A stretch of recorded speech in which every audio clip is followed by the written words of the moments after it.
All right, this is a video with Andy Mant. He's an expert on how light affects your health, and our video today is The effects of blue light and blue blocking glasses. welcome, Andy. Bob and Brad, the two most famous physical therapists on the internet. What are the effects of blue light and how can blue blocking glasses help? Yeah, the effects of blue light are well documented in the academic literature. It ranges from negative effects during the day and also negative effects during the evening. So blue light inherently isn't too much of an issue during the day if it's received in full spectrum form. So that's from sunlight. So the level of blue light from sunlight is very much the same as the green light, the yellow light, the amber light, and the red light. And it's these frequencies of light that, when they're balanced, which provide us, great biological importance, such as, hormone release and suppression, neurotransmitter release and suppression. And, blue light, full spectrum light governs everything, such as like how we metabolize food, how we produce ATP, which is energy in our bodies, all the way up to how our cells react under daylight, which is all very positive for us as human beings. The issue we've got in today's world during the day is the backlit LED digital devices that we're using. So your laptop, your smartphone, even all the way up to house office lighting, fridge lights, tablets, you name it. If it's got an LED in it, it's typically going to emit artificial light. And during the day, what they've done in these LED backlit devices is they've left the blue component in there, little bit of the green, and they've reduced down the red and orange components of the light. Now, it's the red and the orange, for countless peer-reviewed studies, to be restorative frequencies of light. Blue light, on the other hand, in multiple studies, have also shown that when that's received by the body and skin, it can cause cellular damage. So it can cause cellular damage, advanced aging to the skin. It can cause degradation of the eye. So you can have things like digital eye strain, sore, tired eyes at the end of the day, and it can impact your sleep later on in the day. And that happens when it's in isolation, because we've stripped out all the restorative red light from LEDs, where sunlight is obviously full spectrum. So what you can do to mitigate that during the day is you can reduce the level of blue light down in line with the other colors that are present in your LED backlit devices and your office lighting. And you do that by wearing blue light filtering glasses. You don't want to wear blue light blocking glasses during the day, because you don't want to block blue light. It's essential for optimal hormonal production to keep you alert and awake and regulate your circadian rhythm correctly. So never block blue light during the day. Just reduce it down by between about 10 to 50%, depending on your sensitivity to light during the day. You'll know if you've got a real chronic sensitivity to light, because you'll get migraines and headaches when working under artificial light. And then you probably want to block more of the blue light during the day, not all of it, but probably up to about 50%. And by doing that, you would wear yellow lens blue light blocking glasses.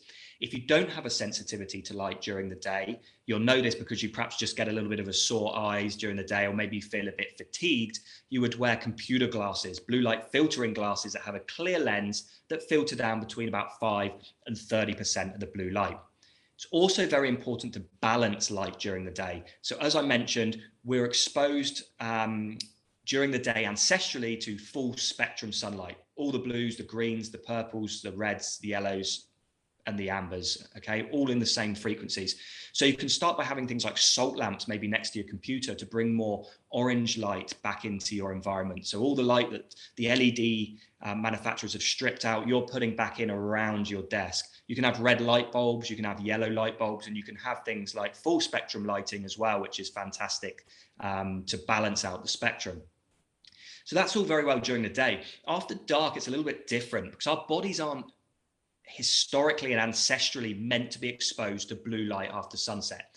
If you think to how we would have evolved in nature and our ancestors before the advent of artificial lighting, would we have seen blue light after sunset? And the answer is categorically no, we wouldn't have done. We would have seen the reds, oranges, and yellows of a campfire. And when you spectrum test report a campfire, you will see it's only those frequencies of light that are present. The only small amount of blue light that might have been present to our ancestors would have been from the moon and from the stars, but studies have shown that the lux level, the intensity of that light, has no impact on biological daily rhythms found in our circadian rhythm. They're more tied to monthly rhythms in humans. So what we've done is, because we've brought artificial light back into our world after sunset, we're then tricking our circadian rhythm into telling us that it's daytime, because blue light is only present during the day, and that tells our brains that it's daytime and to be alert and awake. By having these artificial sources of light in our homes after sunset, it's telling our brain to be alert and awake and not to unwind, relax, produce melatonin, and be in a parasympathetic state before bedtime. You tie that in with the modern day pressures of social media, watching television programs before bed. You've got all that anxiety, all that stress building up from watching perhaps your favorite shows on TV, or the pressures of social media, coupled with the negative biological effects of blue light being present at a time of day when you're supposed to be unwinding, relaxing, basically stoking up your nervous system, stoking up your hormonal system to make you feel alert and awake, which then impacts your sleep negatively from a quality and quantity standpoint, which can then increase your likelihood of chronic disease later on in life. Now, the way to mitigate this, because you've got two ways. You can throw out all your digital devices and live in a cave somewhere, but we don't want to be doing that. We want to be embracing modern day technology. We just want to do something called biohacking that technology, which would mean things like wearing blue light blocking glasses with a red lens after sunset. No, you're not going to see everything. Block out all the blue light and make those objects appear green and black. And you also want to manage some of the green light that's coming out of these devices as well. A good quality of evidence-backed lab-produced blue light blocking glasses can do that. Amber, orange, red lens. The ones off Amazon and eBay aren't going to do that because they're mass-produced overseas in a factory, not an optics lab, and they will not filter the correct frequencies of light. Your brain doesn't care if it sees 99% of blue and green light between 400 and 550 nanometers or 1% of it. It will still send the same message to the brain that it's daytime. So you need to ensure that you block 100% within the specific melatonin disruption range. And that can only be found in lab-produced, optics lab-produced blue light blocking glasses. You can also go one step further, protect your skin from influencing melatonin production as well. Studies have shown that they had a set of participants in one study that basically had a blue light shined behind their knee during the evening hours, and a group that didn't. And the ones that had blue light shining on their knee actually produced less melatonin, which is your sleep hormone, than the group that didn't have the blue light administered to the skin. So therefore, it's important to maybe install red light bulbs in your house as well, circadian friendly lighting. And also, if you're going to read after dark, make sure your book light only emits red light as well. That's really important.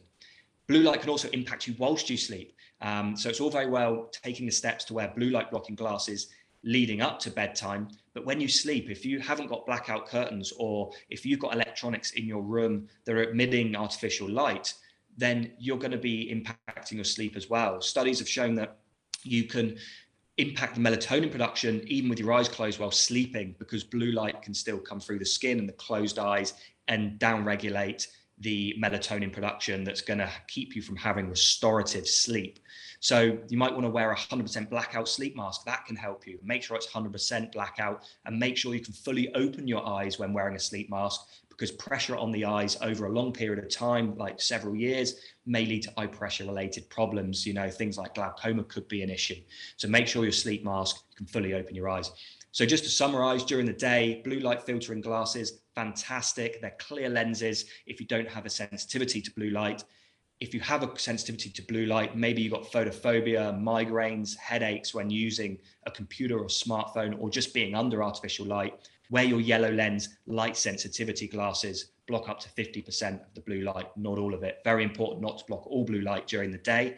After sunset, it's essential to block 100% of blue light and the majority of green light between 400 and 550 nanometers. If the science sounds a bit too much, all you've got to do is ask the company you go to whether their glasses, what their glasses are blocking for sleep. And if it's anything less than 100% between 400 and 550 nanometers, don't purchase them, because your brain doesn't care how much blue light you see after sunset. It will still downregulate melatonin and destroy your sleep quality.